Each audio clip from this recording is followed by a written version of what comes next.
Hello and welcome to today's presentation of NCAA Division II men's basketball here on the campus of the University of Missouri St. Louis. We're inside the Mark Twain building on Chuck Smith Court for today's matchup between the visiting Bearcats of McKendree University and your Tritons of the University of Missouri St. Louis. Hello, I'm your commentator Josh McGee, here to get you all ready for a fantastic matchup here on a busy day inside the GLVC, a day where the first points rating system will be announced for the teams going forward who could participate potentially in the GLVC tournament. Teams 1 through 8 determined off of this system. And with this opportunity here today, both teams are trying to come up with a win before that first release later here tonight. For UMSL, they were tested at different points on Thursday versus Illinois Springfield, but they were eventually able to pull away from the Prairie Stars late for a 74-66 win on Thursday here at home. The Tritons were able to turn 13 Illinois Springfield turnovers into 20 points and had a 32-16 points in the paint margin. That moved the Tritons to 10-9 overall, 8-4 in the GLVC, close to that fourth spot there in amongst some of the best in the conference. As far as the competition here today, they were going up against a McKendree team who is 9-10 overall, 6-6 in the GLVC. They survived an absolute nail-biter versus the Saints of Maryville University here in St. Louis on Thursday, winning 78-76 in overtime. It was a last-second shot by Hayden Meeks that certainly did not look like it was going to be on target for the McKendree to pick up the win, but it was Joey Niesman who sailed highest, the team's leading rebounder, put in an absolutely fantastic tip-in shot at the buzzer to tie the game to 7 overtime. McKendree were able to survive a lot of three-pointers there in the overtime period. Eventually, it was a timeout by Maryville taken when they were down by, I think it was 3 points, by 1 point that resulted in a technical free throws because Maryville didn't have any timeouts. Kevin Stein hit 1 of 2 free throws. McKendree were able to hold on at the end by forcing a miss at the buzzer. So for the Bearcats, they come out of that with the win, having survived and coming into this one at 9-10 overall, 6-6 in the GLVC. They're looking for another signature road win here today to help bolster their case as they're in amongst the middle of the pack there in the GLVC. It's always a good one when these two teams meet up. It's going to be the 36th meeting between the two programs. UMSL lead the all-time series 24-11, but as far as the recent series history is concerned, it is absolutely tantalizing, and hopefully we'll get a similar type of matchup here today between these two programs. We appreciate you tuning in here today on the GLVC Network. It's Alumni Day here for UMSL. They'll be honoring a group of alumni at halftime of the women's game previously and now here in the men's game. But here during the pregame festivities, we will get through some of the introductions and admin before we eventually get the playing of our national anthem by the UMSL band before we get you all ready for opening tip here between the Bearcats and for the Tritons. Or excuse me, we might just be going right into the starting lineups for these two teams as far as things are concerned. So without further ado, we'll take a look at those first here for the Bearcats of McKendree University here as the visiting team today. Starting at guard number 0, a senior Joey Niesman. Starting at forward number 3, a redshirt junior Noah Franklin. At guard number 5, a redshirt sophomore Luca Mateski. At guard number 11, a junior Kevin Stein. And at guard, a junior number 12, Chavez Woods. Now for the Tritons here, as far as UMSL are concerned, taking a look at the starting lineup here today. A junior at guard number 3, Matt Enright. At forward number 10, a fifth-year senior, Janier Harris. At guard, a senior number 12, Emmanuel Prosper II. At guard, a senior number 20, Savon Weichel. And at forward, number 35, a junior, Troy Glover. As far as the coaching matchup is concerned, head coach Bob Sunvold, the head coach for UMSL in his 12th season in charge of the Tritons with an overall record of 205 and 134. That includes a 122 and 94 record in the GLVC. A previous GLVC Coach of the Year back in 2020, and has led UMSL to its first Midwest Regional Championship in more than 50 years a couple seasons ago, and led them to their first ever GLVC Championship the year prior. Been a former assistant at several Division I institutions such as Iowa State and, of course, at Missouri. He is assisted by assistant coaches Chico Jones in his 45th season overall, helping out with UMSL basketball, the UMSL Hall of Famer back in 2012. Javis Flynn in his 4th season, previously at Illinois Springfield, and his 1st season, Jamal Nixon. On the other sideline for McKendree, head coach George Suggs in his 4th season in charge of the Bearcats helped lead McKendree to their first ever GLVC tournament win in his first year, or first ever GLVC tournament appearance, in his first year in GLVC tournament championship and Midwest regional finalist a couple seasons ago. He is assisted by assistant coaches Hank Matthews in his 3rd season, Donovan Franklin, a graduate assistant coach, and Corbin Farmer, another assistant coach on this Bearcats set. Now, of course, I talk about that Midwest Regional Championship because that is what was the series history as far as a couple seasons ago when these programs split a pair of regular season games with the road team winning each time. The Bearcats would beat the Tritons the second time, 62-51, to earn their first ever GLVC tournament championship. However, UMSL would get the last laugh, beating McKendree 62-60 to win the Division II Midwest Regional Championship and advance to the NCAA D2 Elite 8. Just last year, these teams met twice with the road team winning each time. Then McKendree won by 5 in the first meeting, while UMSL won by 11 in the second. So over the last couple of seasons, as far as the regular season is concerned, the road team has won each time. So if you're a McKendree fan out there, you're feeling pretty optimistic and hopeful that that trend will continue. If you're UMSL, you're hopeful that that ends here today, protecting home floor against McKendree.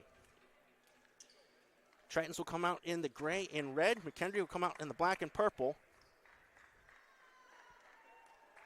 As we are set to tune into this epic clash between these two teams. Not too far are the campuses between each other. Very familiar with each other over the course of their history, but of course, as I said, over the last couple of seasons, these two teams have gone to battle quite many times, and they've all been contentious. Franklin and Glover tip it up. Glover wins the tip, and we are underway here between UMSL and McKendree. Good traveling support on hand for the Bearcat fans. Plenty here in attendance, alumni and other fans for the Tritons as it's dumped inside. Prosper back outside. Harris left open, the three-point shot. Nothing but net there. How about that? Janier Harris knocks down his first shot of the day, averaging nearly 7 points per game coming into this one. A 45% shooter from downtown knocks home his first three-point shot. Niesman now with headed steam off the screen. He is stopped on the block by Weichel. Has to go back outside to Stein. This is Metesky now. The shot clock at 10. Off the screen from Franklin, back outside. Niesman from a long range, unable to answer. Franklin got a piece of the rebound, but Enright eventually comes away with it for the Tritons. Now Weichel quickly dump inside to Glover. Enright now. As Metesky switches on to him, Prosper looking to take advantage of his matchup versus Woods. Gets inside the paint, but has to dump it in short to Glover. Trying to spin on Franklin. Might have stepped out of bounds. Eventually, though, had to deal with the underside of the backboard and the basket. Unable to get that tough reverse layup to go.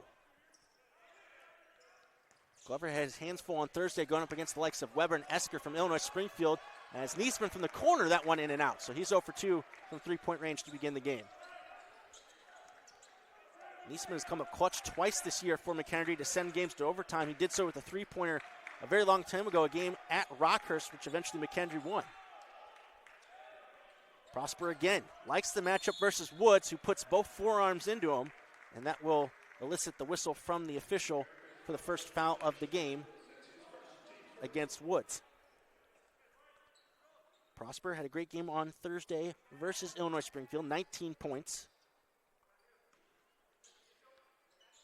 He's able to score in a variety of different ways. Glover now able to catch a long-range pass there out of bounds from Enright. Prosper now with Niesman switched on to him. He's a tough customer no matter what size. And inside, Glover throws it down. What a find there by Prosper, the team leader in assist, as he sets up Glover for the slam. On the other end there, Harris trying to fight through a screen, gets more of Niesman than he was intended to, and he will get hit with his first foul. How about that from Glover? Averaging 8.5 points per game, a team high 6.4 rebounds per game, and comes in today leading the GLVC in block shots per game. Also ninth in rebounds per game. Metesky now, the pick and pop, the three-pointer off to the left, rebound. Franklin might have had a crack at it, but Enright able to slip his hands in there, and we got ourselves a jump ball, but it will be McKendree basketball.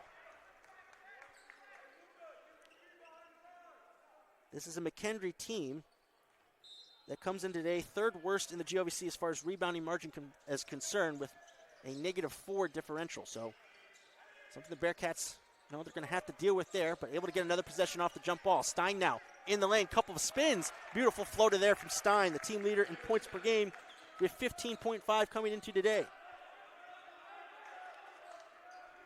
He was held to 6 points on Thursday, 2 for 10 shooting from the field versus Maryville, but still the Bearcats were able to get the job done. Now Harris, off of his earlier make, gets inside, another floater. This one also good. Janier Harris has had 3 straight games in double figures, had 11 points on Thursday versus Illinois Springfield when he went 5 for 6 from the field. And his hot scoring stretch seems to have continued into this game. Tough shot in the lane for Woods, too strong. Glover cleans house there with the rebound. already making his presence felt. And Metesky did so there, trying to guard Prosper, but got a little bit too much with the arm, and that'll be his first foul. Early sub now for Coach Suggs and McKendree. Justin King, the redshirt sophomore from Mascouda, Illinois, will check in for Woods. And Coach Sunvold is going to counter with a freshman from Florissant, Missouri, and number 1, Quentin Parker, who will take the place of Weichel.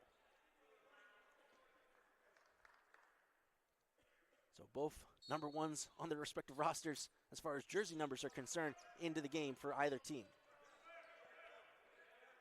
This is Harris now. He's been the catalyst in the early going as he dumps this one inside. Prosper does well to steal. Back outside. Great ball movement. Enright open for 3. That one is short. Tipped out back, though, by Prosper.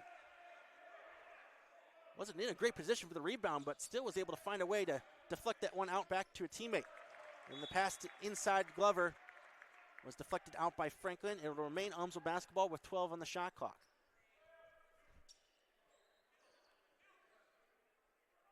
It's a 3 for 4 shooting start right now for the Tritons. Harris off some screens, another 3. That one just a little bit too strong that time.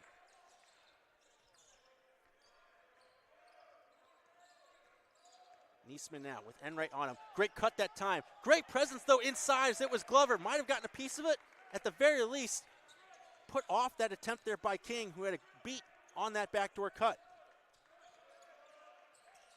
Enright now tried to cross over Metesky, but his long arms able to strip that one away. He gets a rousing rendition of applause from the bench. Here he goes now into the lane. The presence of Glover pauses him for a moment, but is able to spin and eventually float that one up and off the glass for 2 points. Luka Metesky got a late start to the season, but he has really come on. The redshirt sophomore from Belgrade, Serbia, averaging 7.6 points per game and 4 rebounds per game, has scored in double figures in 4 of his last 5. UMSL trying to keep their momentum going forward here as Harris drives.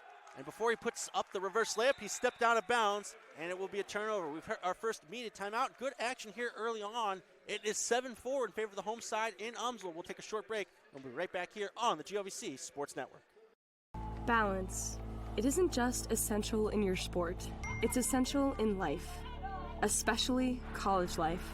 It's everything you need to thrive in school, in sport, and everything in between. The key is just finding a place where you can pursue it all, because the real beauty lies in the balance. If you want to win in every arena of college life, go D2. Make it yours.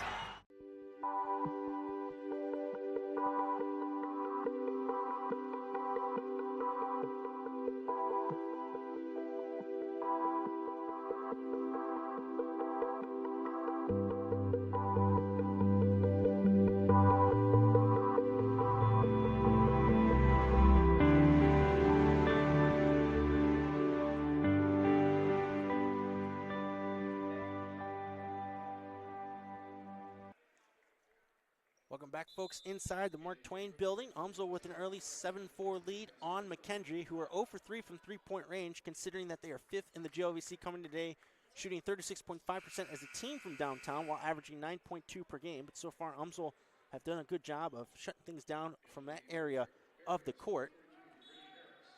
Off the turnover, Rennie Harris checks in, the freshman for McKendree, along with number 21, Hayden Meeks, senior from Australia, and the team leaders for this Bearcat team.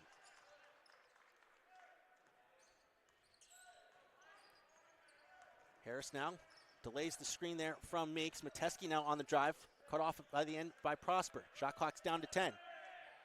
Trying to spin on Prosper, but he does well to stand his ground. And eventually it's deflected last off of Prosper and out. It will be McKendree basketball. 8 seconds still left on the shot clock.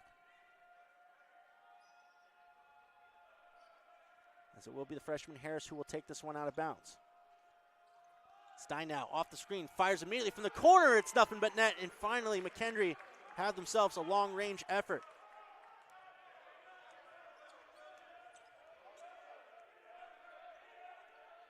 Important basket there to tie things up at 7. Enright directing traffic, gets this one to Parker. And we're going to get a foul going the other way as into the game for UMSL. Number 23, Isaiah Purvey, is going to get hit with a moving screen.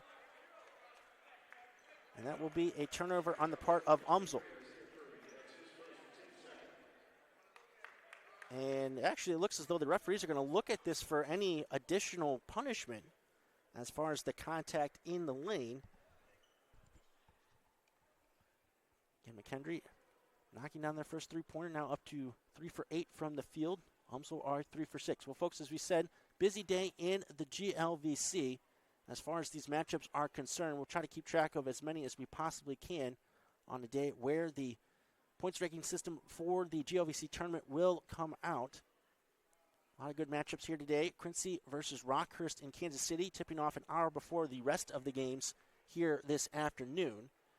And as far as some other matchups, U-Indy versus Missouri S&T. Again, of course, the undefeated in conference play, number 5th ranked Miners of Missouri S&T at home versus the Greyhounds today. Lewis out on the road versus Drury. Upper Iowa at Southwest Baptist. Peacocks lost on Thursday versus the Panthers of Drury, looking to bounce back over there in Bolivar.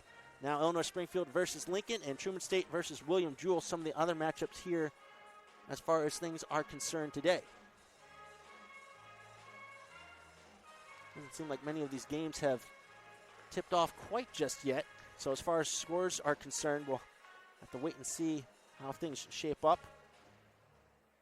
But still a lot to keep track of as far as this game is concerned. Officials now huddling out on the floor, which usually means that they've about to come to a determination as far as what this call is going to be. Again, the call on the court, at least initially, was an offensive foul against Purvey. And we shall see if there was any excessive contact that will lend itself to a potential flagrant here, which again would allow McKendree to take the lead and then get the ball back on the other side of things, if that is the call. Again, there was certainly some type of a shove. And it looks as though it is going to be a flagrant one foul against Purvey.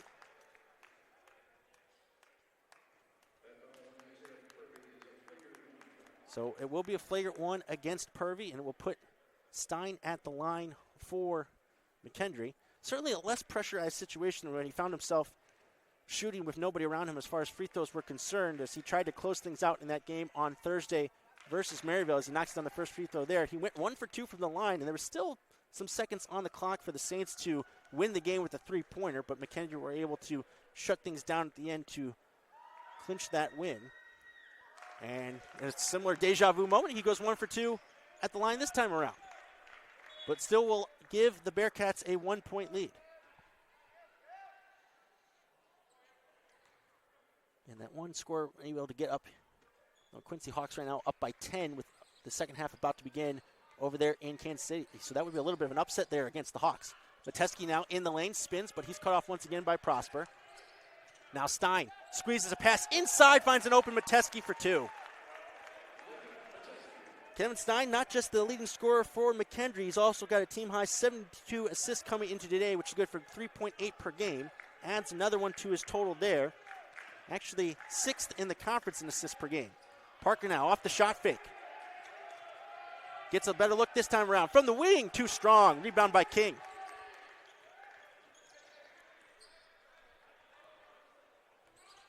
The Bearcats now have started to string together some really solid basketball. Meeks passes up the pick and pop. Stein now, as UMSL went under the screen, and Stein makes him pay with a three-pointer. And for Stein, he's now up to a game-high 9 points. And it's a 6-point lead for the Bearcats. Parker now on the far side. And we're going to get a foul. I think we'll go against Rennie Harris there for some contact as some screens and some bodies were floating along the perimeter. So he will get hit with his first foul. Subs for both teams. As for the first time today, it looks as though Destin Whitaker, the senior from Romeoville, Illinois, checks in for McKendree. He's trying to get back from an injury of sorts here at the middle of the season. Played only 7 minutes on Thursday versus Maryville. That's a wayward pass from Enright. That will be a turnover on the part of the Tritons. So Whitaker out there with Niesman, Meeks, Harris, and Metesky. Parker's going to sub back in. Enright will take a breather as it's Weichel out there along with Parker, Glover, Harris, and Prosper. But right now, UMSL a little bit out of sorts at both ends. Harris now trying to force the issue. Now cuts back outside. Metesky, good closeout there by Prosper. Otherwise, Metesky was ready to fire from three-point range. Harris now here on the near side. Against his opposite freshman in Parker. Rises up over him. Tough shot there. Might have been a little bit of contact. And the freshman from O'Fallon, Illinois, gets a basket there. And now it is up to an 8-point lead here for McKendree. Stein, Metesky, and Harris with all the points so far. Prosper now trying to answer as he rises up, and he is fouled. Shot was too strong, but he is headed to the line for 2 free throws as that foul will go against Harris, and that will be his second foul. So Stein didn't get really much of a breather there. And he looks as though he'll be set to come back into the game. Enright also at the scorer's table ready to check back in for UMSL.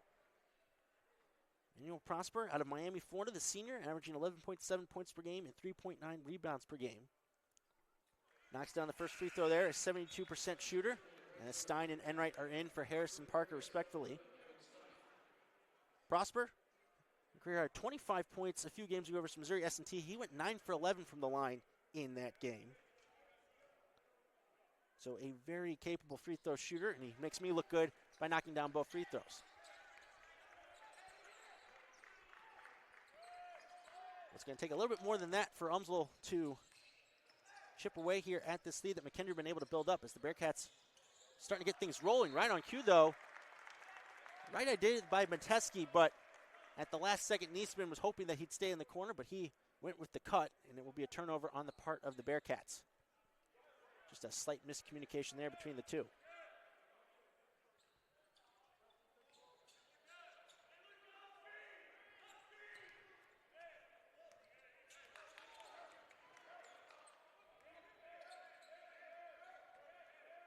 Weichel now. The handoff to Prosper. With Glover back in, he's going to have Meeks on him. Now on the pick and roll, they get it to Glover. He rises up, able to finish through contact. Niesman gets hit with the foul. It's an and one opportunity for Glover as the big man flexes his muscles once again for 2 points. It was a struggle on Thursday for Glover as far as scoring was concerned, but he did have 11 rebounds versus Illinois Springfield. And the near 57% shooter from line misses the free throw there, but still got the 2 points. And UMSL now responded with a couple of basket and a couple of free throws. Meeks now, the pick and pop, left open, left it short though. And it looks as though Whitaker did a good job of forcing a foul down low. It's going to be a shove against Weichel. It'll be his first foul. 3 fouls against UMSL so far at this point in the game, 5 versus McKendree. We've hit our under 12 media timeout, a 4-point lead for the visitors here, McKendree over UMSL. We'll take a short break and we'll be right back on the other side.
Welcome back, folks, inside the Mark Twain building. McKendree up by 4 right now over UMSL, as the Bearcats have been shooting 50% from the field so far in this game. So too have the Tritons.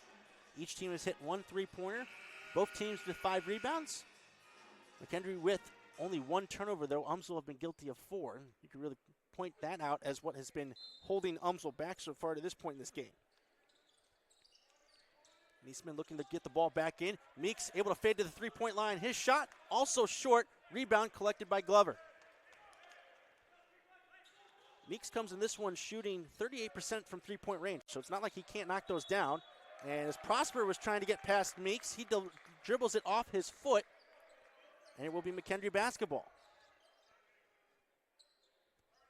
Turnover is such a key component of any sport that they are a part of, and right now UMSL are feeling the effects of being guilty of too many here to start this game. They're going to try to force some of their own here as they're going to extend a little bit of a zone full court press to throw off the Bearcats. But they're able to bring it successfully into the half court. Niesman now off the handoff. Stein almost took it away from him, didn't even realize he was there as the shot clock's at 10.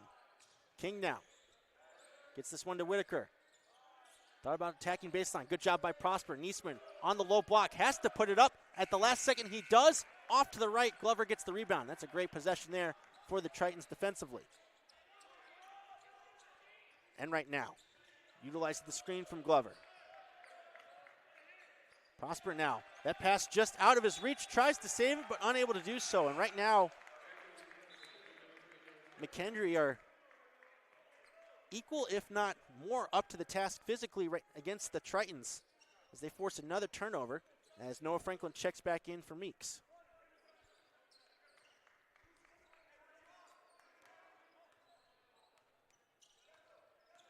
But the Bearcats have gotten back into a little bit of a sluggish rhythm offensively and can't pull away right now from UMSL. As Stein now, after a couple of fakes, a lot about going into Prosper, back outside. Franklin for three. That one off the back iron, and Glover collects another rebound. Make it 5 already for the big man. Niesman now has to switch on to Prosper. But UMSL work it to the other side of the floor. Weichel now. He rises up. Tough mid-range shot. Off to the left. Niesman gets the rebound. And I mentioned Joey Niesman averaging a team-high 5.1 rebounds per game coming into today's contest. Stein now slips this one to a rolling Franklin. Whips it to the corner. King open for three. Gets nothing but air. King has struggled from three-point range this season. 21% shooter. Prosper now. Bullies away inside. He gets hit. And he's headed to line for two. As that foul will go against Niesman for the late contact there. And that'll be his second foul. So Niesman and Harris with two right now for McKendree. As Prosper heads back to the line, where he knocked down both free throws in his first trip. Prosper last year averaged similar numbers, averaged 11.1 points per game and 3.6 rebounds per game, was second on the team with 66 assists and 30 steals. His season high then was a 21-point outburst versus Illinois Springfield. He misses the first free throw here. And came into today leading the team with 62 assists, also has struggled with turnovers at 54 coming into today. Also had 16 steals. Standing in at 6'5", a very versatile player, can take players off the dribble, but also can post up, as we've seen a lot here in this game so far today. Able to knock down the second free throw. So it's back to a one-possession game between these two teams.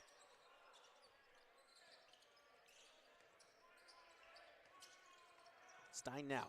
Back outside. Franklin passes up the three-point attempt to kick it back out. Mateski, he'll take one from the corner. He goes to ground. No call, though, from the official, and UMSL come away with it. Weichel now quickly looks to post up Stein.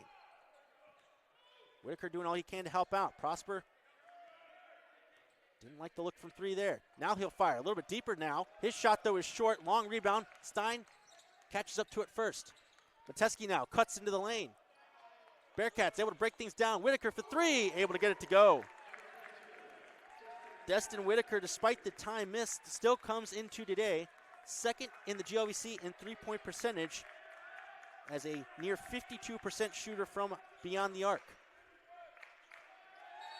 And that ball was tipped at the last second by Whitaker, so it will still be UMSL basketball, but it was very close.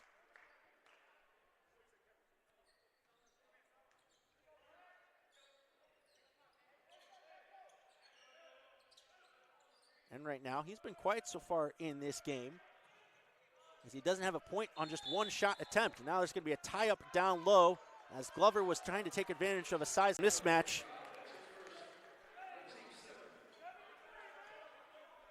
as it will be UMSL's basketball, and I do believe they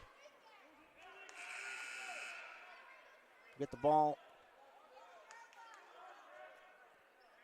on the line here, as it will be Glover, as that is the 7th foul against McKendree.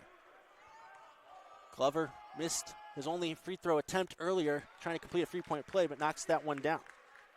Last year averaged 10.1 points per game on nearly 56% shooting from the field and a team-high 8.1 rebounds.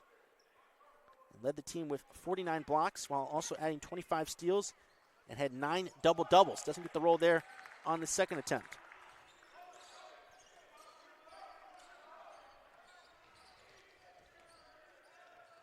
McKendree still holding strong with a 5-point lead here.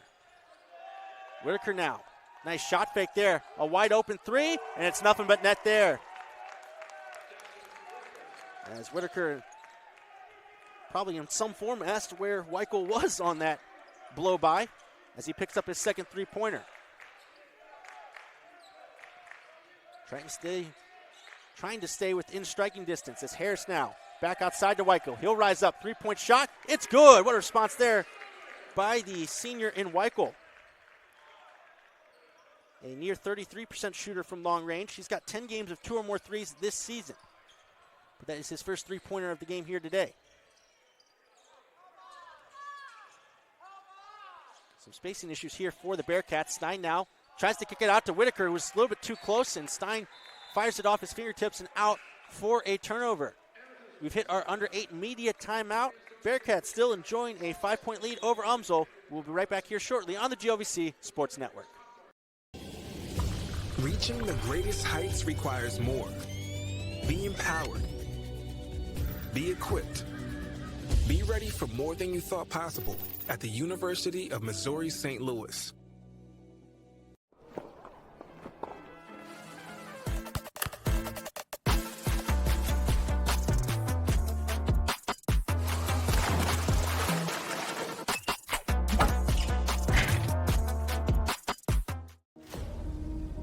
NCAA athletes don't just compete, they make history. Representing our nation with pride and excellence, they bring home the hardware. Our college campuses serve as training grounds for the next generation of stars. Catch tomorrow's Olympians and Paralympians on the NCAA Championship stage today.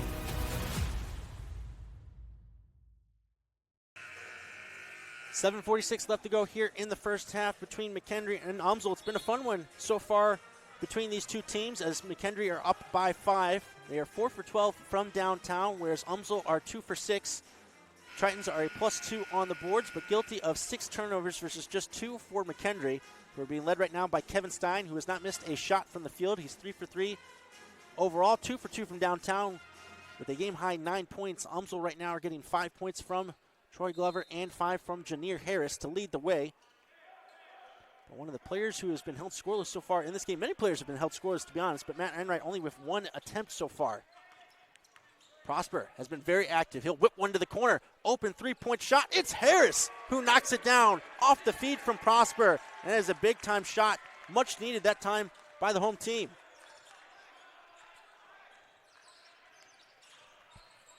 Now on the drive, it's Stein. Tough finish off the glass. Has a low center of gravity, broad shoulders, and he uses both to a plumb a lot of the time against his opponents. Prosper now. And I think that will be a foul against Whitaker, who had a handful of the jersey. And he will get hit with the hold. And that's going to be his second foul. It's the 8th foul against McKendree, as Chavez will check back in for Whitaker with those 2 fouls. And it will put Prosper back at the line, who's 3 for 4 so far.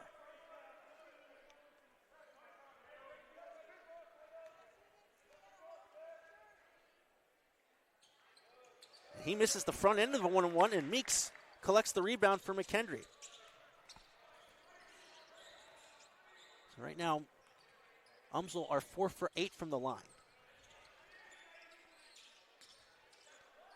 Meeks now has Glover in his way, so Meeks smartly looking to pass out. Shot clock's down to 8. Stein now trying to spin on Harris. Back outside. Meeks, tough three-point shot. Gets it to go. Nothing but net. With a kiss and a wave to the bench. A huge shot there by Meeks with the shot clock at 3.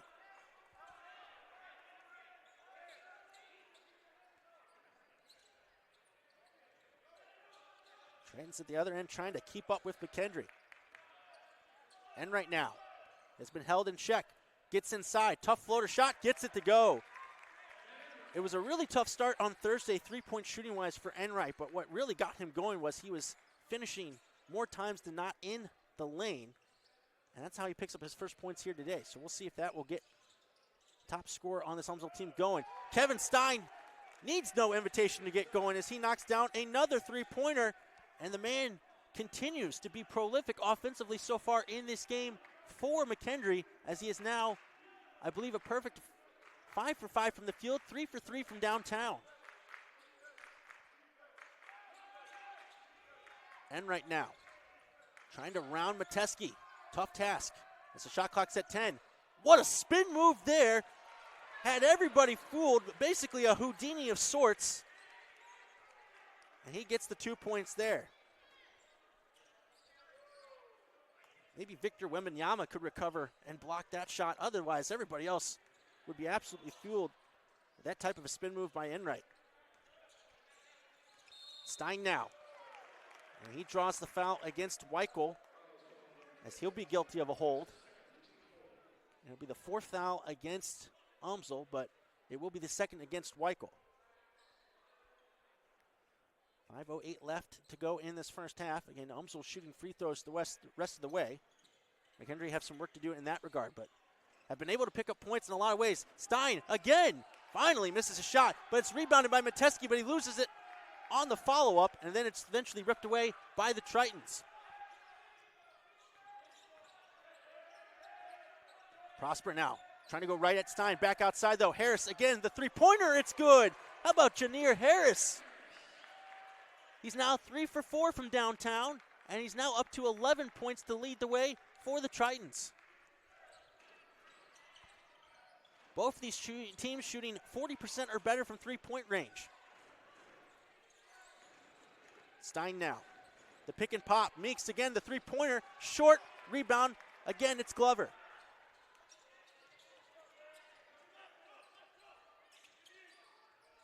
And right. The step back. The three-point shot. It's good. And the Tritons now. The floodgates have opened from three-point range as it's Harris and Enright able to bring them back to within and tie things up at 29. King now. Trying to spin on Enright, who sticks with them. Tough contest. Rebound up for grabs. Metesky and Glover battling for it, and eventually number 35 for UMSL picks up another loose rebound. Tritons looking to take the lead. Prosper kicks it. Weichel, the three-point shot there, too strong.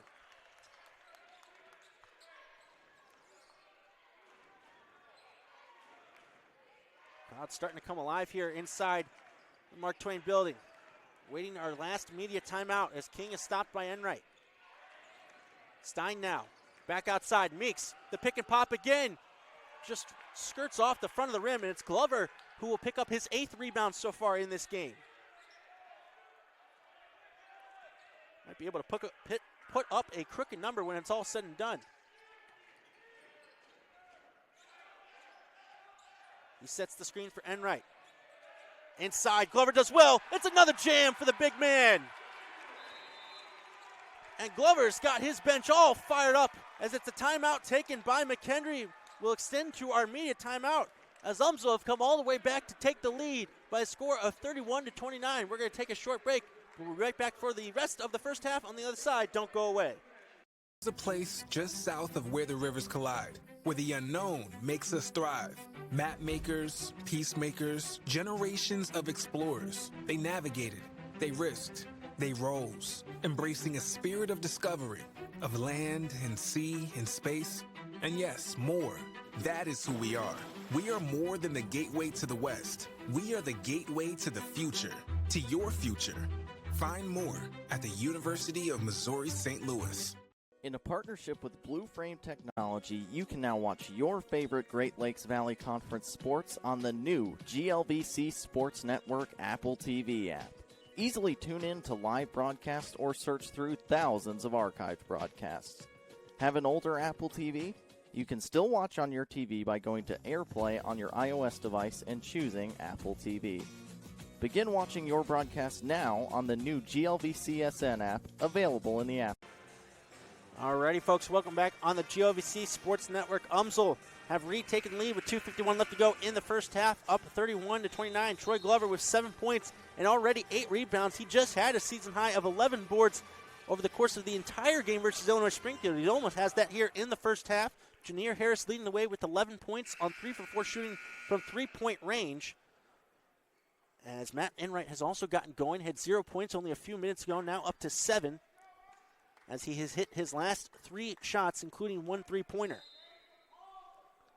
5 assists for Emmanuel Prosper so far in this game to lead the way for all competitors. Kevin Stein finally missed a shot, but he's still leading with 14 points in this game. Here he is with the ball. Metesky now dumps this one inside to Meeks. Number 24, Landon Zerlini into the game as Meeks' shot is blocked there by Glover. So Zerlini in for the first time here today. As Weichel now on the drive. Takes it over King. Impressive finish there by Weichel. And UMSL finally starting to put the pieces together as far as the offensive game plan is concerned. Final 2 minutes approaching here of this first half. McKendree enjoyed a lead for the most of it, but right now finding themselves having to battle back. Meeks now creates some space, but then nice dig there by Weichel, who gets hit in the face. And it will be a foul against Meeks, and that will put Weichel at the line for a 1-on-1 opportunity.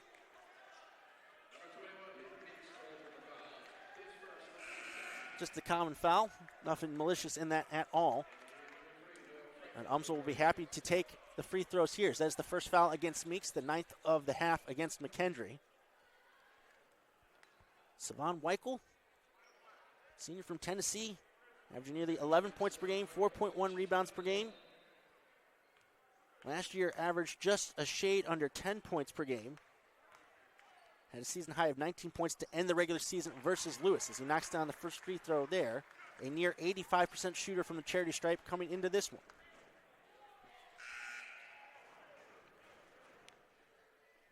It looks as though Parker will be coming in for Weichel after this free throw attempt, if he's able to make it, and extend the lead to 6. Unable to do so. Zerlini able to pick up the rebound there. Stein now able to fight through a couple of partial screens to get the basketball. Now Weichel able to switch back onto him. Maybe just a little bit too late. Stein taking advantage. Unable to finish at the rim. Metesky couldn't get his hands on the rebound before it squirts out of bounds. Last off of McKendree. And will be Triton basketball as Parker now will check in for Weichel.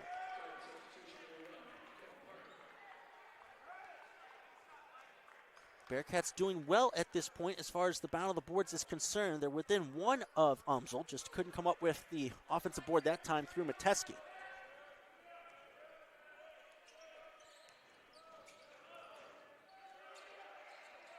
Prosper now with Stein on him currently. With the crossover. King gets in the way. Prosper trying to finish through contact. Can't do so. Stein eventually gets the rebound.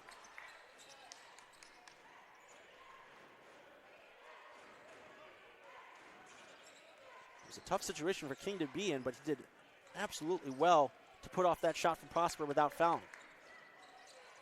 Under a minute left to go here in the first half. King now taking on the freshman Parker. And it looks as though there's going to be a foul against Enright. He was trying to clear some space there as far as in the lane was concerned. That's his first foul. So 20 seconds on the shot clock now. 49.2 overall left in the first half. McKendree almost guilty of a 5-second count as Franklin hits the deck.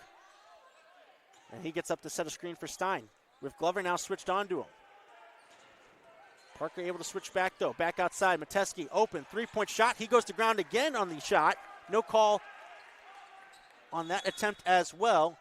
And it looks as though with 32.5 seconds on the clock, Coach Sundvold is going to call a timeout, presumably to draw up something here on what most likely will be the final offensive possession of the half for UMSL, with a 5-second difference between the shot clock and the game clock. And the Tritons are up to a 60% shooting clip from the field. They're 5 for 10 from three-point range. Only real blemish is that they are 5 for 10 from the free throw line. But when you look through all these other different categories, they have 2 more turnovers than McKendree. But they've got 1 more point off of turnovers than the Bearcats have, and they're winning the points in the paint battle 14-8. Again, McKendree most likely, or will end the half with having the lead more as far as time elapsed than UMSL will have it in this first half. But as far as things are concerned,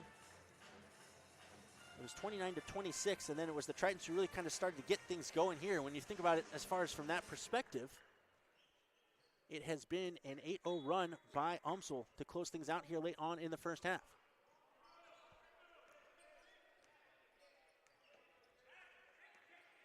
So the Tritons will take things slow to try to convert on this last opportunity. And Wright started slow, but he has responded in droves here over the last few attempts as Metesky switches onto him. Prosper trying to establish himself inside. Holds off King, back outside. Three-point shot again. It's good. Nothing but net there. Prosper with another assist. Weichel hits the shot. Shot clock turned off. Stein now at the buzzer. Forces up a shot, trying to draw the foul, but he does not get it to go. Great ball movement by UMSL, and they close the half on an 11-0 run to take an 8-point lead into the break against McKendree, as they finish the half going 6 for 11 from three-point range, 62% from the field after what was a little bit of a slow start, but defensively and offensively, rubber met the road there over the course of the last few minutes, and they find a way to take a solid lead into halftime. Well, folks, again, we're going to step away here during this halftime break. Again, as far as things are concerned, it's Alumni Day here for UMSL. Not sure if any ceremonies are planned here during halftime, but we'll step away, and on the other side of things, we'll take a look at halftime statistics. We'll check in on all those other games going on in the GLVC as far as the other contests are concerned, and then we'll get you all ready for the second half. Still a single-digit game, result up in the air, but UMSL storm back and take a lead of 37-29 into halftime. Thank you for watching on the GLVC Sports Network. We'll be back after this break. It's from the moment you enter the court. We're there to serve, make sure we're creating a fair atmosphere for both teams, upholding the integrity of the game. I chose to be an official when I was a senior in high school, 17 years old. I think it's the best decision I've made. You could play, and you could make extra money on the weekends on the side, and why not? In life, things aren't scripted. Games aren't pre-scripted. You know, I got into officiating because my father was an official. Officiating was part of our family life. It wasn't just the game. Get to be outside, get to experience the game. It's so much more fun. You can get a lot out of it. If you're an athlete, we need people like you and young athletes who can translate those skills to officiating. So much of officiating is not necessarily what you do on the court. It's how you conduct business off the court as well. Being an official, sure, it's not easy. And if it wasn't for those difficulties, I don't think I would be where I'm at, because it helped me become not only a better official, but a better person. It happens in every town, in every game.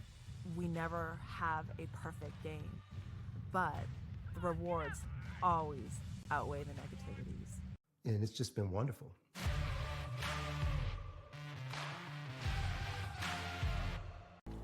Balance. It isn't just essential in your sport, it's essential in life, especially college life.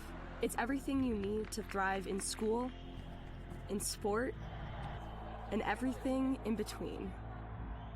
The key is just finding a place where you can pursue it all, because the real beauty lies in the balance. If you want to win in every arena of college life, go D2. Make it yours.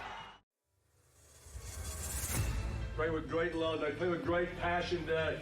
Let it rip, let it rip, let it rip. And do it for one another. Together, together, together, together, together, together, together, together, together, together, together.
On campuses nationwide, the NCAA is making transformative changes for student athletes. While they pursue their biggest dreams, we're launching new initiatives to help them. Life-changing education opportunities are just the start. The NCAA is providing enhanced mental health services. We're guaranteeing scholarships and tuition and expanding access to healthcare. Visit ncaa.org/change to learn more.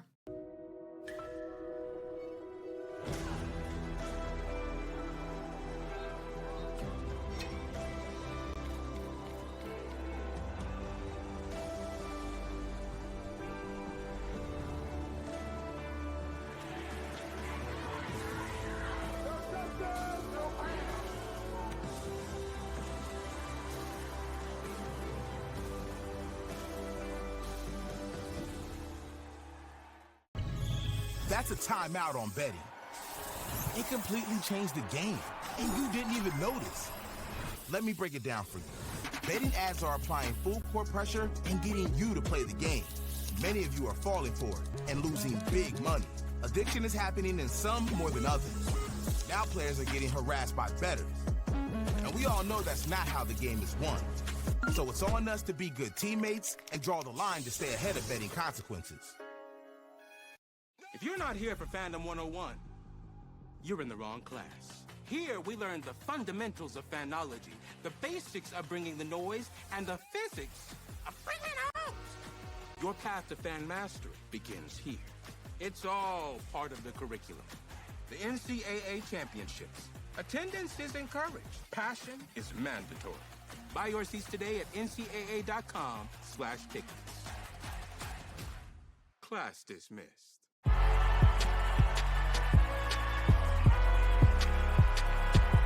Number 32, Kyle Hornsby. Inside the 30. Touchdown. Michaela Burton. An incredible finish by Hall. The NCAA and its member schools offer nearly 500,000 college athletes a path to go pro in something other than sports. Learn more at ncaa.org/opportunity. NCAA athletes don't just compete. They make history, representing our nation with pride and excellence. They bring home the hardware. Our college campuses serve as training grounds for the next generation of stars. Catch tomorrow's Olympians and Paralympians on the NCAA Championship stage today.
Welcome back, folks, here on the GLVC Sports Network. Under 4 minutes left here for both teams to warm back up as we prepare for the second half. At halftime, it is UMSL up 37-29 on McKendree. Let's take a look at those halftime statistics. UMSL shoot 13 for 21 from the field, good for nearly 62% overall, including a blistering 6 for 11 marking downtown. McKendree were held to 35.5% shooting after a really good start, 6 for 19 from three-point range. UMSL got to the line 8 more times than McKendree in that first half, but only were able to convert 5 for 10. Rebounding battle, UMSL have a +3 margin here at halftime. Turnovers, 6 on the part of the Tritons, only 4 for McKendree. Bench points is actually 11-0 in favor of the Bearcats. Points in the paint, UMSL lead that category 14-8. Points off turnovers, Tritons also lead as far as 9-8 is concerned. As far as some of those other results right now going on in the GLVC, Rockhurst have stormed all the way back as they have outscored Quincy so far by 12 here in the second half. They have a 2-point lead with 4:07 left to go in that game. UIndy, with the second half about to start, find themselves up by 3 on the nationally ranked number 15 in the country in the Miners of Missouri S&T. But as far as things are concerned, the Miners have been in this position plenty of times in recent weeks, and they've always found a way to come up with the win. So it's a narrow margin still, a lot of ground for UIndy to continue to cover to stay in front of that team. Elsewhere right now, Lewis are up 32-22 with 2:09 left to go in that first half. Upper Iowa find themselves up by 9 right now with the end of the first half coming soon here. It's the Peacocks out there on the road against Southwest Baptist. Elsewhere, Illinois Springfield are right now down by 9 points with the second half about to start versus Lincoln, and then Truman State with a hefty 33-18 lead right now up on the Cardinals of William Jewell. So we'll keep an eye on those games as well.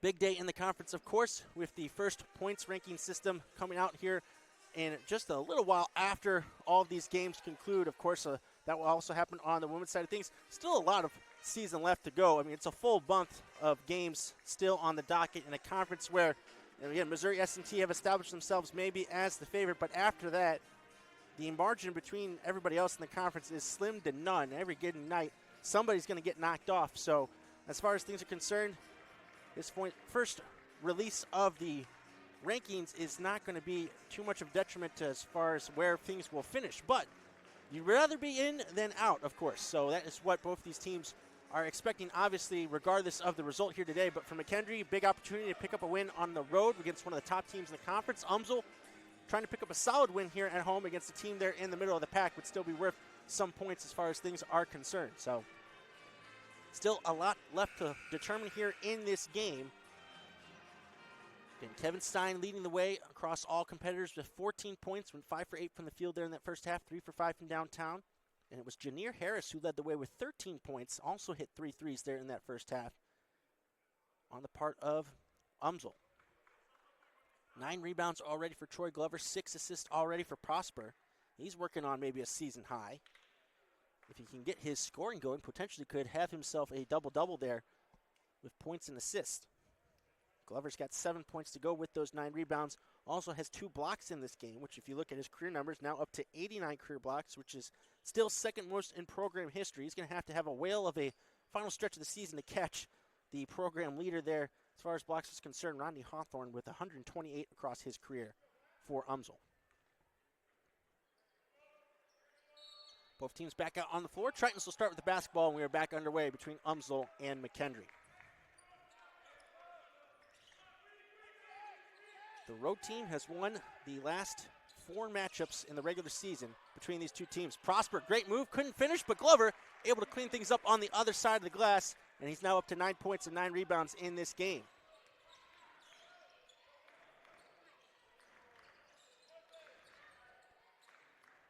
Stein now has to pitch this one over to Woods. Woods, he'll fire immediately. 3-point shot, nothing but net. Chavez Woods didn't play all that much in the first half after starting the game. After he picked up an early foul, he finally gets on the board with that 3-point shot, his first attempt of this game. Just what the doctor ordered as far as a start for McKendree. Prosper almost does the splits, almost lost possession, somehow able to escape injury and a turnover. As Harris now on the drive, tough layup and one. Janier Harris continues to lead the way offensively for the Tritons, and he's headed to the line for one more. Such a tough basket there by the 5th-year senior from Burnsville, Minnesota. His season high was 16 points along with 7 rebounds last week versus Quincy, and just misses the free throw there as far as tying things up. But you have to put your money on the fact that he's probably going to come up with a new season high here today. Last year he averaged 9 points per game, but due to injury only appeared in 4 games in total. As Franklin able to work his way around and shoot that one up over Glover for 2 points inside. That's his first basket of the game. And right now, great matchup between him and Niesman. As he gets the ball back from Weichel. Another drive inside. Stops on a dime. The mid-range shot, though, left it short. And Franklin able to hold off Glover for the rebound. Stein now. Off the screen. Back outside to Niesman. Stein again. Throws up a couple of fakes. Harris doesn't bite, and he's able to put off that shot at the last moment, make it short. Great composure there by Harris to not bite on a shot fake. Prosper now. This is Weichel. Goes baseline. Dumps this inside. Glover holds on to it, and he picks up his 3rd dunk of the game. An emphatic one-hand flush this time. And he breaks into double figures, and he breaks into a double-double, 11 points, 10 rebounds in this game so far. Stein now tries to answer with the floater, unable to do so, make it an even 11-11 for Troy Glover.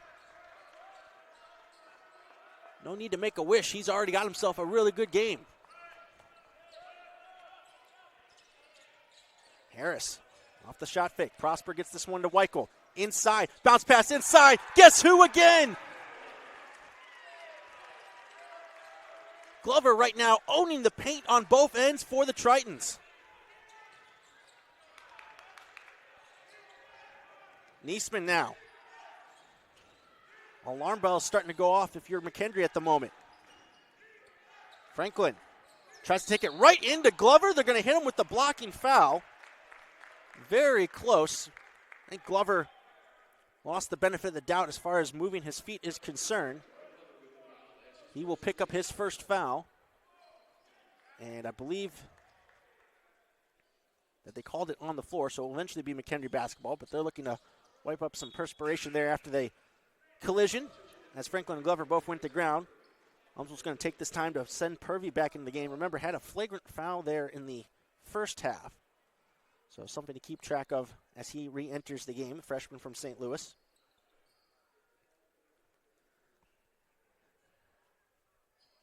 On a day where Matt Enright right now is tied for the third spot as far as team scoring is concerned.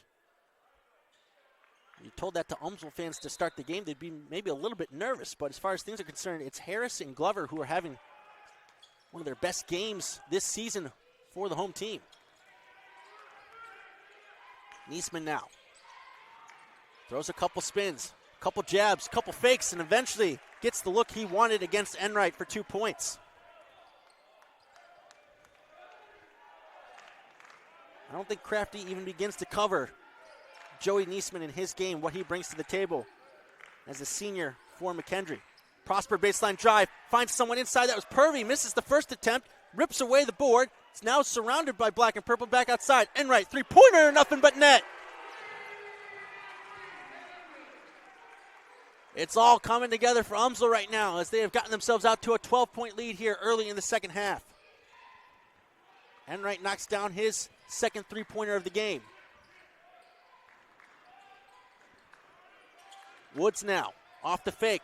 Pick and pop opportunity. Franklin, the answer, nothing but air. Bateski, though, forces the issue along the baseline. Got a piece of it, but more importantly, draws the foul against Prosper. And it will be McKendree basketball underneath the basket. How about that start from Umsel? Getting points from everybody here in the early goings. Find themselves up 48-36. We're going to take a short break, but we'll be right back here on the GLVC Sports Network. It's more than an attraction. It's a destination. Spend a day doing it all. Can we go for a ride? That's amazing! So where's this? It's all here at St. Louis Union Station. Plan your visit at stlouisunionstation.com. In NCAA Division II, student athletes leave a lasting impression on their communities. That's because Division II student athletes want to make a difference and truly be part of their surrounding communities. Through community engagement, thousands of student athletes from various backgrounds interact with community members who view them as role models. This interaction leaves a positive and perhaps even life-changing impression on all those involved. In Division II, we rise to the opportunity and make community engagement ours. It's 48-36 in favor of Umsel over McKendree right now as the Tritons have continued their hot shooting over to the second half. They're 5 for 8 from the field so far in the second half. McKendree still shooting well, 3 for 6 from the field also, but as far as things are concerned, did not have any room for error coming into this half and have succeeded even more points to the Tritons, who are being led right now by Janier Harris and Troy Glover. 15 points and 13 points respectively. Glover with already 11 rebounds, tying his season high. And Matt Enright knocking down his second three-pointer. He's now up to 10 points in this game. Bearcats are looking for some semblance of a secondary scoring option besides Stein as he tried to get that 2-1 in Mateski, but it was too hot to handle, and it's out for a turnover. After Stein, nobody scored more than 6 points in this game for McKendree. Niesman trying to turn Enright, who pitches this one over to Weichel. Goes inside, kicks it back out. 3-point shot in the corner. Just off the mark that time from Purvey. Had the look. Has had limited opportunities from three this season. Couldn't knock that one down. Hayden Meeks back in for McKendree. He sets the screen for Niesman. Whitaker back out there as well. Mateski now with shot clock at 10. Back out. Niesman fires up a 3-point shot. It didn't look comfortable coming out of the hands, and it was short that time. And Glover now with a new season high of 12 rebounds for UMSL.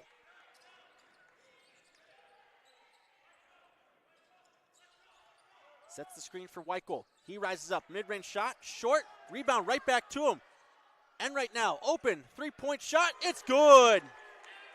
Make it 13 for Enright. He's got 3 threes. And it is now a 15-point lead for UMSL. Their largest of the game.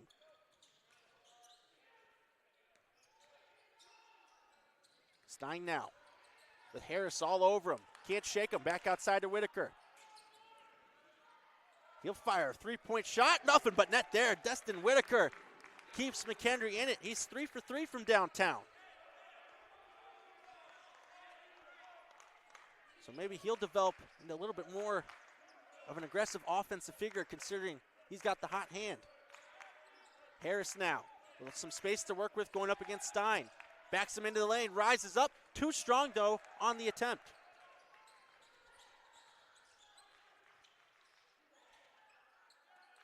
Whitaker now with a little bit extra attention from Enright. He passes off as far as on this possession for the moment. Mateski now. Meeks. Slight mismatch going up against Harris. Big man pounds the rock. The fall away mid-range jumper. And that's the Hayden Meeks special there. Gets the separation necessary and then hits the fall away jumper a la Dirk Nowitzki. And it's back to within 10 for the Bearcats. McKendree bench trying to summon up some encouragement here. And it looks as though UMSL are going to opt for the timeout to talk things over at the moment. 13:06 left to go here in this second half. We're going to step away for just a moment as it's a 10-point lead here for UMSL. You're watching UMSL basketball here on the GOVC Sports Network. Reaching the greatest heights requires more. To unlock our greatest potential, we all need more. More hunger to learn. More knowledge to grow. More experiences to awaken our world. More space to explore the potential in us and those around us. When you believe there is more, you can reach greater heights. Be empowered. Be equipped.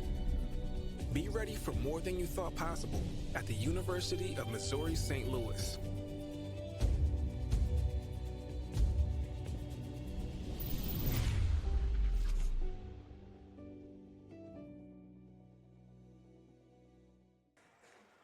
Welcome back, folks, inside the Mark Twain building as UMSL are nursing a 10-point lead with 13:06 left to go in this game against McKendree. Some of those other games going on right now. Rockhurst find themselves up by 3 with 14 seconds left versus Quincy trying to hold on for that comeback win.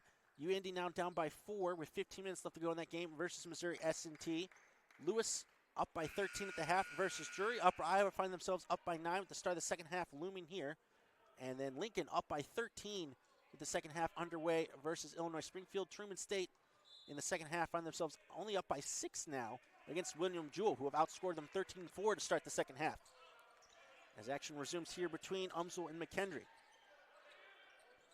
Prosper now has the freshman Harris on him. He kicks it back outside. Another 3-point shot. That time too strong with 5 on the shot clock, and that's a tough rebound by Meeks off the miss from Harris.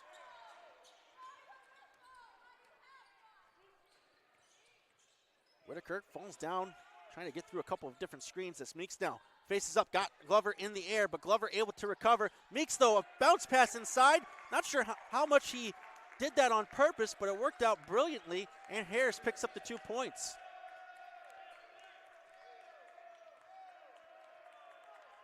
I'm sure if somebody asks Meeks, he'll say that that was on purpose. Prosper now. He's been the creator here so far today, and he creates a foul against him that time, as it will go against the freshman Harris. I do believe that's his 3rd foul. As Niesman is going to check in for Stein, that is 3 fouls against Harris. So right now McKendree trusting the freshman to continue here. And right now, off of a screen from Glover. And that one off of somebody's foot. It will be King, where that ball was last off of. It will still be UMSL basketball, 14 now on the shot clock. And right, sizing up King for the moment. Glover trying to post up Meeks. And right now, goes baseline, and we're going the other way as Glover, I think, will get hit with the foul. He's just doing a little bit too much, trying to be a detriment to King there in defense. He will get hit with the personal. Under 12 media timeout, as UMSL still maintaining an 8-point lead. As we'll take a short break, and we'll be right back on the other side. Don't go away.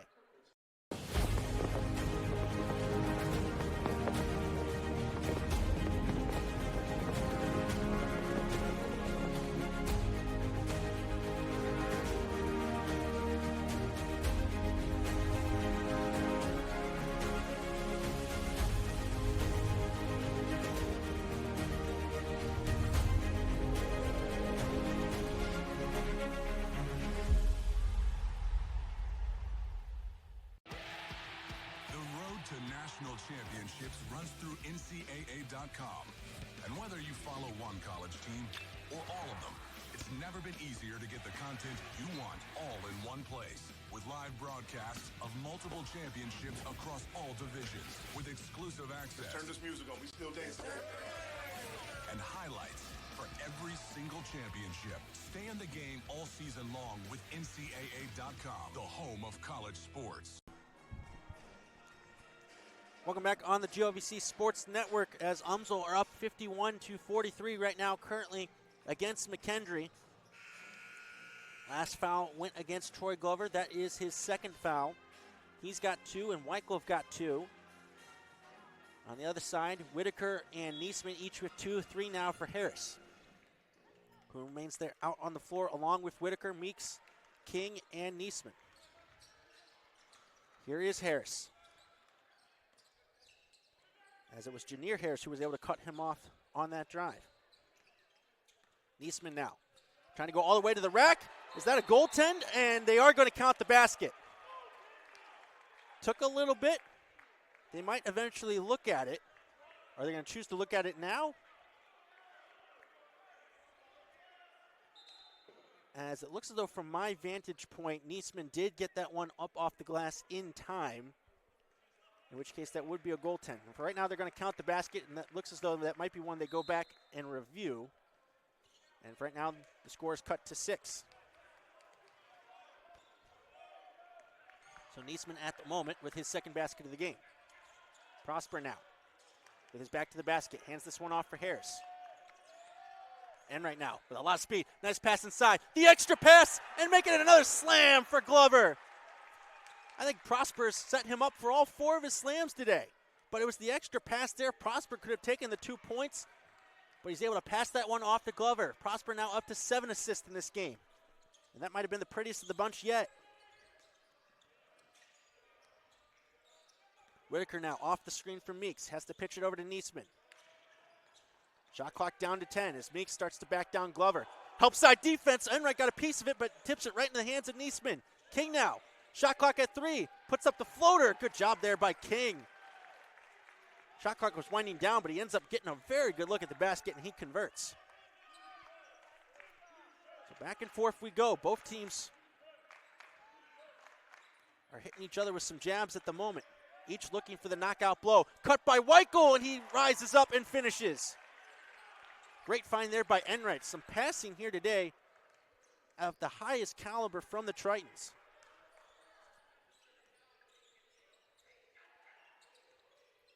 Niesman now trying to utilize his speed, gets around his mark, and that's a great job there by Niesman.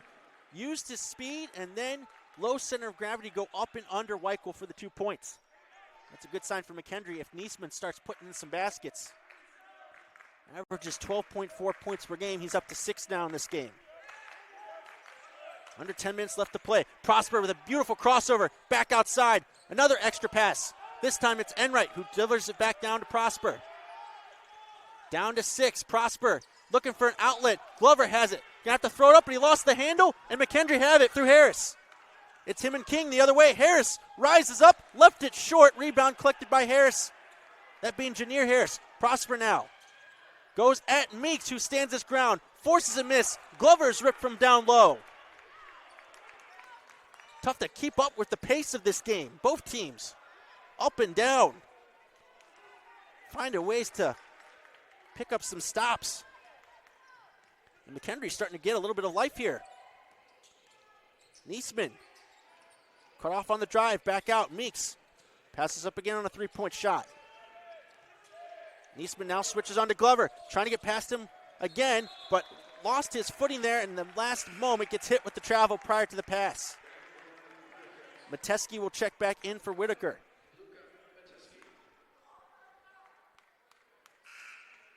And it's going to be Parker who will check in for Janier Harris.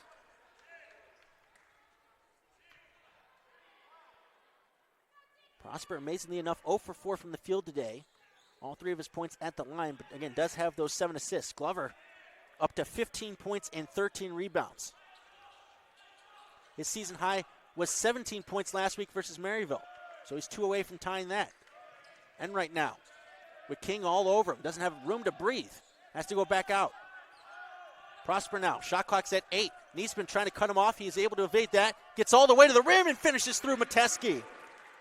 What calm there by Prosper as he finally picks up his first field goal of the game.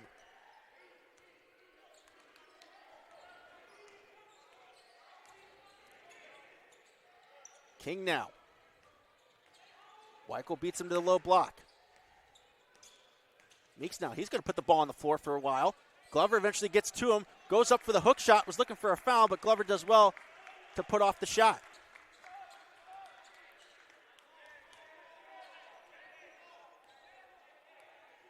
Meeks stands in as the tied for second tallest player on the roster at 6'7", along with Metesky as far as those who have seen the floor today, whereas Glover stands in at 6'10". And we're going to get a foul that will go against King.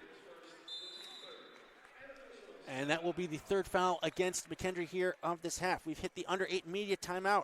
UMSL still holding on with a 57-49 lead. We're going to take a short break, and we'll be right back here on the GLVC Sports Network. I am an NCAA student athlete. And I pledge to be a champion of unity on my team, on my campus, and in my community. I pledge to embrace differences and strive for inclusion and collaboration. I pledge to stand against racism, hate, and discrimination.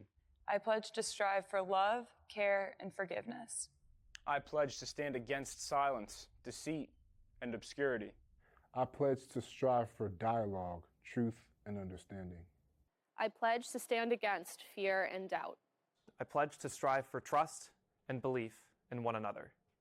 I pledge to stand against complacency and stagnancy. I pledge to strive for change and growth.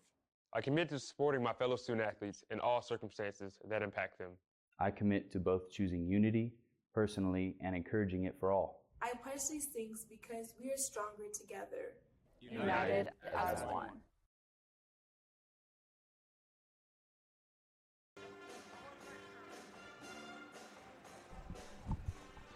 Welcome back, folks, on the GLVC Sports Network. The officials taking the time right now to take a look at that prior goaltend on that attempt by Niesman, which is going to lead to a little bit of a longer delay out of this immediate timeout. The score again right now stands at 57-49. We shall see if there need to be any alterations to that score.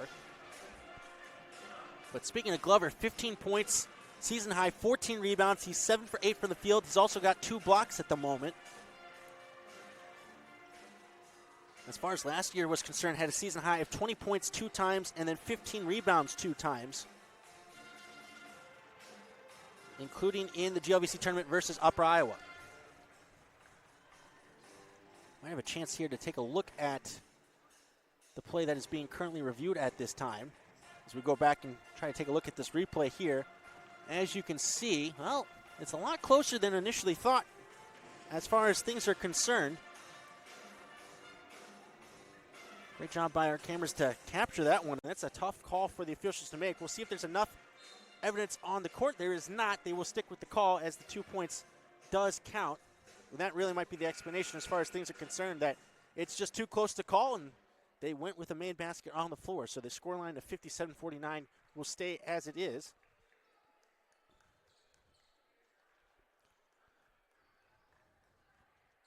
Always tough in those moments. Sometimes it's just not as obvious as you would like it to be, but in the end, basket does count for Niesman. But McKendree now are going to have to turn their focus to the defensive end. Prosper now. This time it's Niesman who will try to take him to task in the low block. Prosper utilizing his strength and gets the basket to go. Tough basket there by Prosper, and he's starting to heat up. And he now has made his last 2 shots. I'm sure he enjoys setting up his teammates, but he wants to be part of the action as well, scoring. Now Franklin trying to force the issue against Glover, but he does well not to foul in that instance, and then Franklin compounds the problem by fouling on the backside. That'll be the 4th foul against McKendree, the 1st against Franklin. UMSL have got 3 fouls so far here in the second half.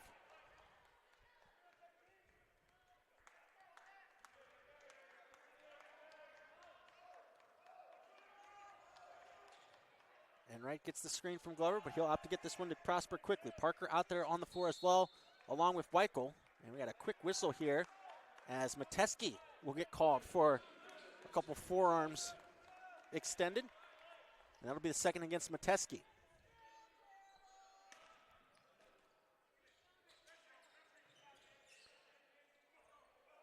Glover now looking for some help along the perimeter. Now actually is going to put the ball on the floor. Almost lost the handle, and as he did so, he traveled.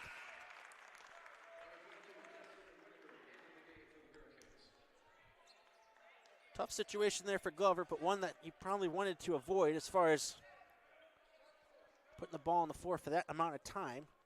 And it's those types of mistakes UMSL would like to hope to avoid, as this game's still very much in doubt. 10-point lead. UMSL, of course, will love to be in this spot, but McKendree's certainly not out of it by any means. Tritons are hopeful to pull away from their opponent once again like they did on Thursday.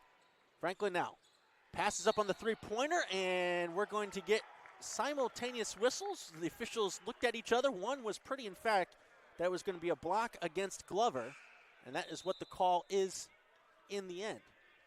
As Meeks will check in for McKendree, Purvey's going to check in for UMSL, as that's the 3rd foul against Glover, so he will have to take a seat with 6:37 left to go.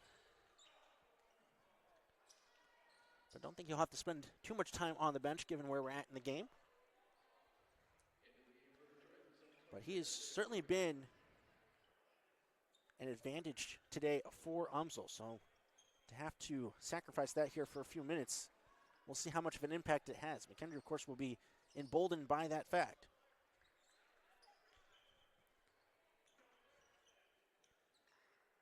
And right now, Matt Enright, as he was doing on Thursday, trying to clean things up, literally this time around, before we get back underway. And we do have one final in the GLVC so far. It was a narrow 1-point win by Rockhurst at home versus Quincy. So the Hawks of Rockhurst find a way to come back against the Hawks of Quincy. Stein now back outside. Meeks is left open. The 3-point corner shot is good. Exactly how the Bearcats drew it up. As they pull themselves now within 7 points. Now the bench in full voice this time. Enright, the answer, off to the right, rebound, and it's Meeks there who's able to pick it up for the Bearcats. Niesman now back outside to Meeks. Has a size mismatch against Enright. Back out to Niesman though. Meeks now. Another 3-point shot. The big man is feeling it.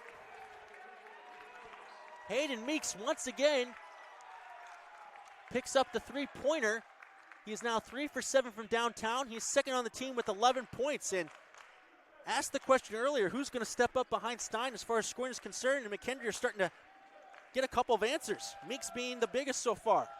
Prosper now, backdoor cut, and it's going to be last off of Stein, says the official, but man, was that close.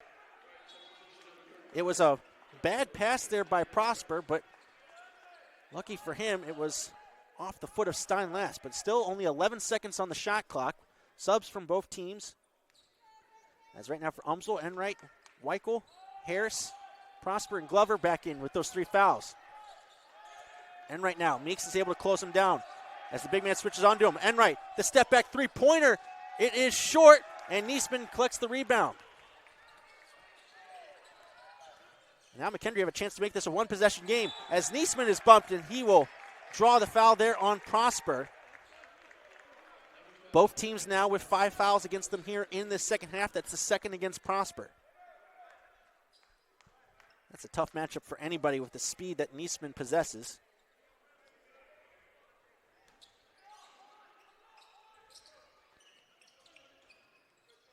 As this ball barely makes it to Meeks in the end with Glover hovering in the area.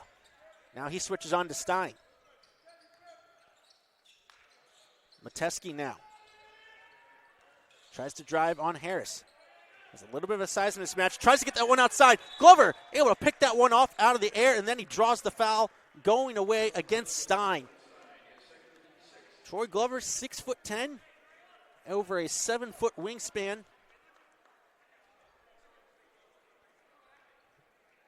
Sometimes it seems strange to think that you can lose track of somebody like that, but you just assume that some of these passes are going to get there, but he closes things down in such a hurry. And that was a big-time stop by Umsel. After McKendree was starting to build some momentum. Can they answer with the basket of their own? Prosper, couple spins. Meeks able to crowd him out. Glover gets to it, though. Flips it off the front of the rim, but not over it. And here come McKendree.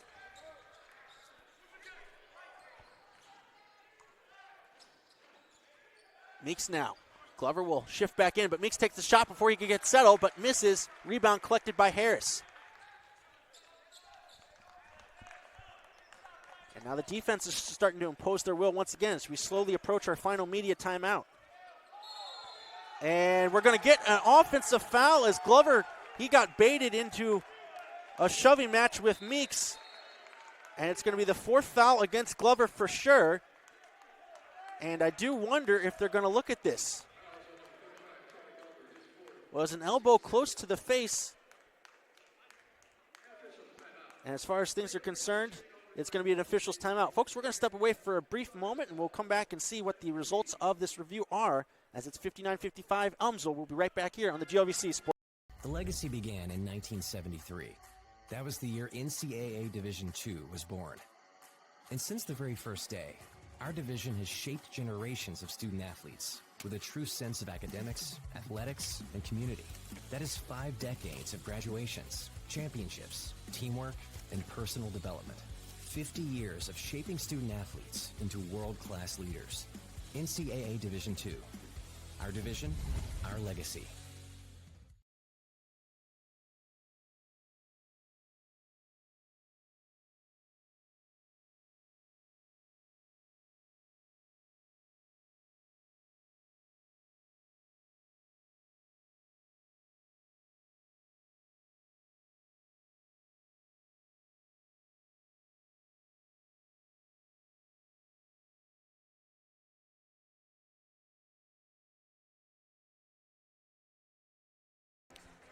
Welcome back on the GLVC Sports Network. The officials are on the back end of their review, having the third official come over and look as far as that last contact is concerned, whether or not Umsel are going to get hit with their second flagrant of the game. Regardless, it is the 4th foul against Glover, who will now have to play the final 4:09 of this game with that in mind, considering how dominant he has been so far today for the Tritons.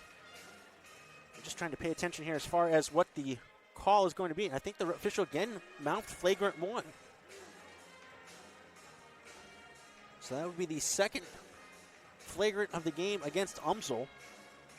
Funny enough, it was just a few games ago against Maryville where there was only 1 foul called the entire first half, and it was a flagrant. And there was only 11 fouls called total in that game. We have not had the luxury of just 11 fouls called in this game, but it's now 2 flagrants that have gone against UMSL. And then again, that is going to go against Glover. But more importantly, it puts Meeks at the line, and then it will gift the basketball back to McKendree.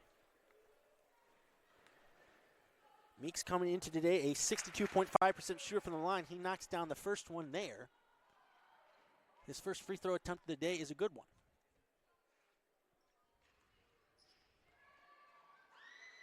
Left it short on the second attempt, but again, it's a one-possession game with 4:09 left to go.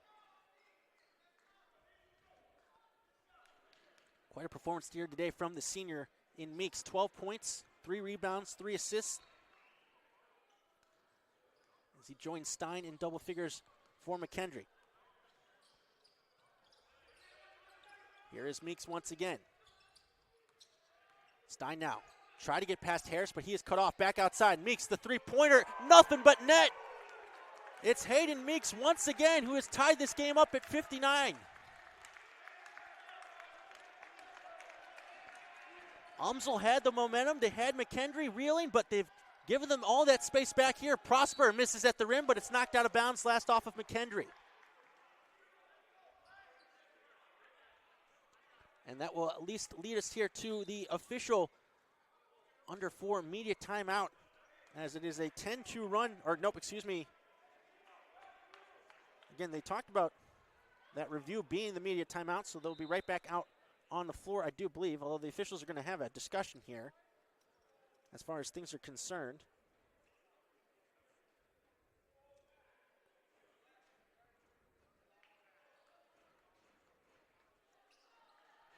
Again, the official just explaining the things as far as having taken that media timeout last on the review, I do believe. So we'll continue play here. 10-2 run right now by McKendree.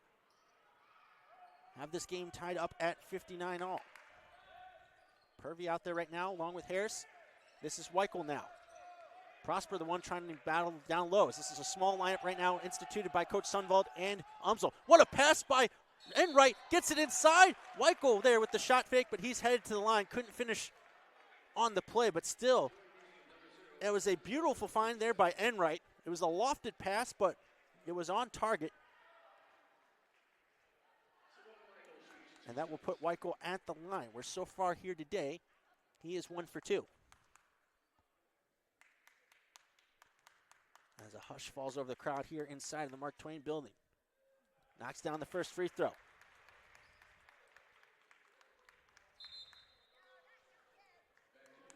Weichel now up to 10 points in this game. 4 different UMSL players right now in double figures. As Glover's back in with those 4 fouls.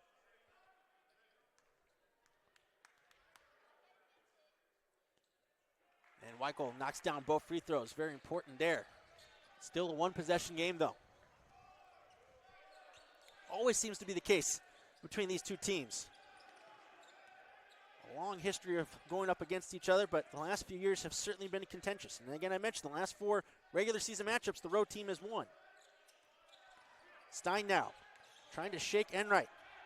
Spins into him along the block. Tough finish there by Stein to tie things back up. He's now up to 16 points to lead all scorers. Prosper now back on the ball. Whitaker will be tasked to stop him.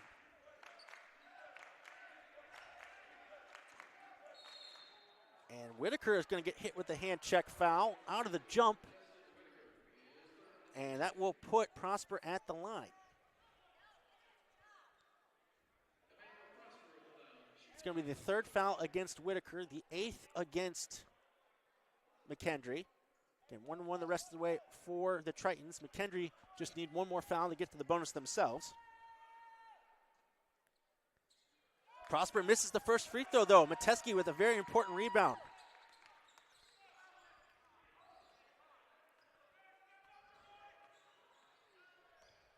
Free throws are going to be very important here down the stretch for both teams, it feels like.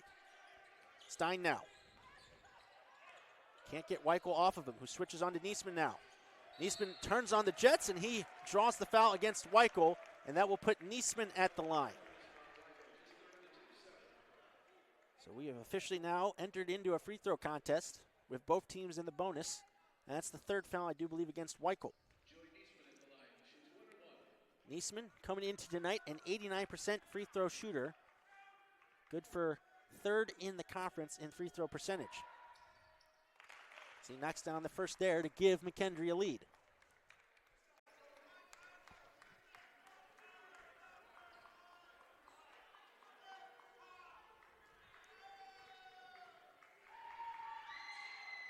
And he's able to knock down both free throws.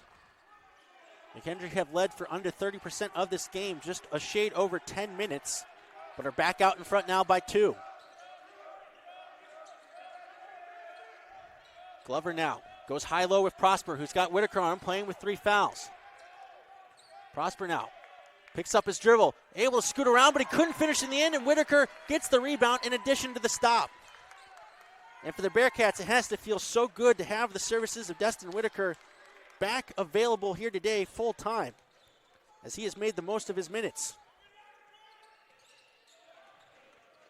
Stein trying to get the basketball and right with them for the moment. Shot clock down to 10. There goes Stein, trying to take it all the way in, back out. The extra pass, Niesman passes up the 3, tries to get to the rim, and he does, and lays it up and in. Under 90 seconds to go as Niesman puts McKendree up by 4. And we're going to timeout by Coach Sunvold and UMSL, who suddenly find themselves on shaky ground as McKendree have roared back here to take a 4-point lead. Bearcats have outscored UMSL by 12 points now here in this second half. They're 14 for 22 from the field. They're 5 for 7 from three-point range. UMSL just haven't really been able to get to the free throw line. The three-point shooting's gone slightly cold. And they have not really been able to press their advantage on the boards or in the paint. Bearcats now, as far as things stand, only with 7 turnovers in this game. That has also been a big attribute to what they have been able to do, as they're only down by 4 as far as points in the paint are concerned. Second chance points, 10-7 advantage for UMSL, but that's not very big. A +4 advantage on the boards overall for the Tritons, but again, they've been shooting 52% overall, 47% from 3, but it has been the 42% shooting from 3, and the fact that McKendree have now hit 3 more threes than UMSL seemingly is where things have kind of separated. But it's really been the fact that while Kevin Stein has kind of plateaued just a little bit as far as his overall scoring is concerned, hasn't had too many points here in this second half, his teammates have certainly met his production. Meeks now 1 point behind him with 15 points, 10 points now for Niesman, who's tied for the team lead with 5 rebounds along with Stein. Stein's got 6 assists, as he has been just as excellent as Prosper has been as far as setting up teammates is concerned. UMSL, though, still with plenty of time, only down by 4, and they've got the basketball. Could it be Matt Enright time, or is it going to be Prosper again trying to figure things out? Inside, Glover rises up and slams it down. That's high percentage. Make it 5 dunks today for Glover, as he ties his season high of 17 points to go along with his season high of 14 rebounds. Timeout for McKendree. Minute 4 left to go in this game. They're only up by 2. And now, all of a sudden, it becomes a game within the game. A minute and 4 stretch to determine the outcome here is what it really boils down to, no matter what has happened over the course of this one, as it has been great up and down play, great play inside, offensively and defensively. As you can see on that last play, again, the assists have been phenomenal here today. Make it 8 now for Prosper to go along with 7 points. And again, Troy Glover tying his season high in points, has set his new season high in rebounds here today. He's still playing with those 4 fouls. But you have to imagine that McKendree are going to do everything they can to avoid his airspace here on these last few possessions.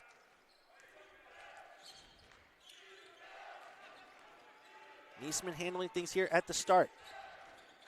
You have to imagine, though, Stein will be the one who will decide things on this possession one way or another. Here he is. Back outside. Meeks, another three-pointer. Short. Rebound collected by Prosper.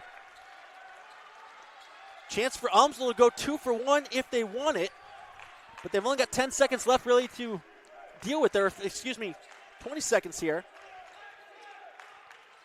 Game clock down to 30. Prosper back outside. This is Weichel now. Gets the screen, gets inside, and a foul is called against Whitaker. And Weichel is headed to the line.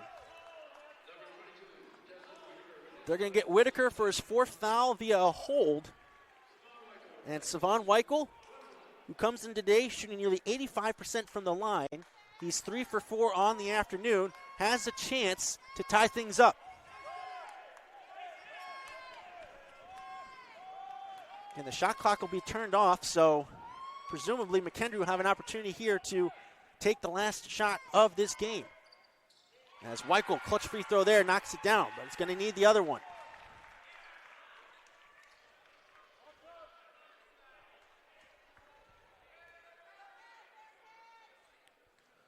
Glover in there as a potential man to get the offensive rebound if he misses, which he does, but it goes to the other side. Niesman gets the rebound. And the shot clock turned off. UMSL forced a foul, and they're going to send Niesman, and it is 89% free throw percentage to the line. As there's a real bummer there for Weichel to not come up with that second free throw. Game's still not over, though.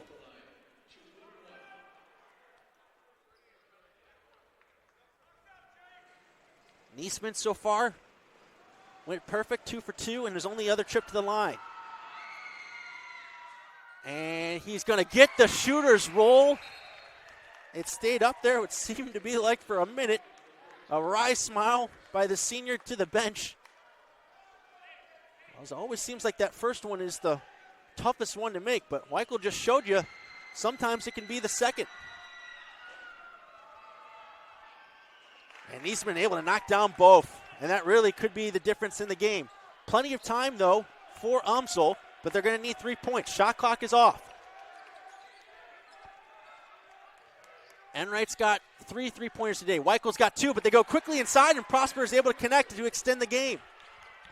Now Metesky's got the ball. They want to foul him, and I do believe that Weichel did get the foul in time. They didn't want to put Niesman back at the line. And it's going to be Metesky, who's a 76% shooter from the line. But for him, these are going to be his first free throw attempts of the day. And I say that is because it's still a 1-on-1 opportunity. So that first free throw, even more important that Niesman was able to knock it down. 4 fouls now against Weichel. Metesky, the first attempt, it's good. Huge free throw there. Bearcats came in today shooting 75.1% from the free throw line, 3rd in the GLVC. They need it now more than ever. Metesky left it short. Glover gets the rebound. 10 seconds left. It's a 2-point game. Prosper now. Gets this one quickly to Harris. 3 seconds now. Prosper left open. Corner 3 for the win. It's short. Tritons do everything right in the end to get the open look, but it does not go. And you tip your hat to the McKendree Bearcats, who come away with a very tough 68-66 win here today versus UMSL.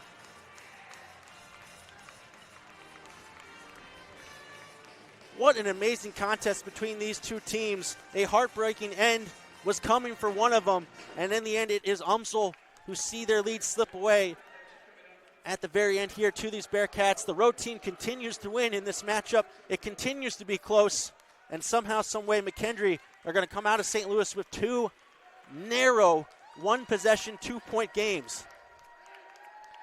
That's a lot of guts over there on that Bearcat sideline. As far as final statistics are concerned, UMSL shoot 53% from the field, 8 for 18 from three-point range, but don't get the job done as McKendree go 11 for 27 from downtown, good for 40%. A +4 advantage for UMSL on the boards here today, but they were guilty of 4 more turnovers than McKendree were. Points in the paint, UMSL took that category 34-26, but it will not be enough in the end to grab the victory here today. McKendree were led by Kevin Stein, 16 points, 6 for 11 from the field, added 5 rebounds and 6 assists, 12 points for Joey Niesman, along with 6 rebounds, which was a team high. How about 15 points for the senior Hayden Meeks? What a day he won't forget. 4 for 9 from downtown. Really led that second half comeback as well for McKendree. For UMSL here today, 4 players in double figures, led by Troy Glover, who had 17 points, tying his season high, a new season high of 15 rebounds. 15 points for Janier Harris to go along with 6 rebounds. 13 points for Matt Enright, 12 for Savon Weichel. But in the end, on a last-second shot there by Prosper, who got the look from the corner, left it short. And that is how things wrap up here today. We thank you all for watching on the GOVC Sports Network from inside the Mark Twain building here on Chuck Smith Court. Thank you for watching over the course of these 2 games here today, as UMSL women's basketball picked up the win versus McKendree, but it's the men's team for the Bearcats who come away with the 2-point win versus UMSL here today. I've been your commentator, Josh McGee, saying so long here from UMSL. This has been a presentation on the GOVC Sports Network. We thank you all for watching, and we will see you all next time.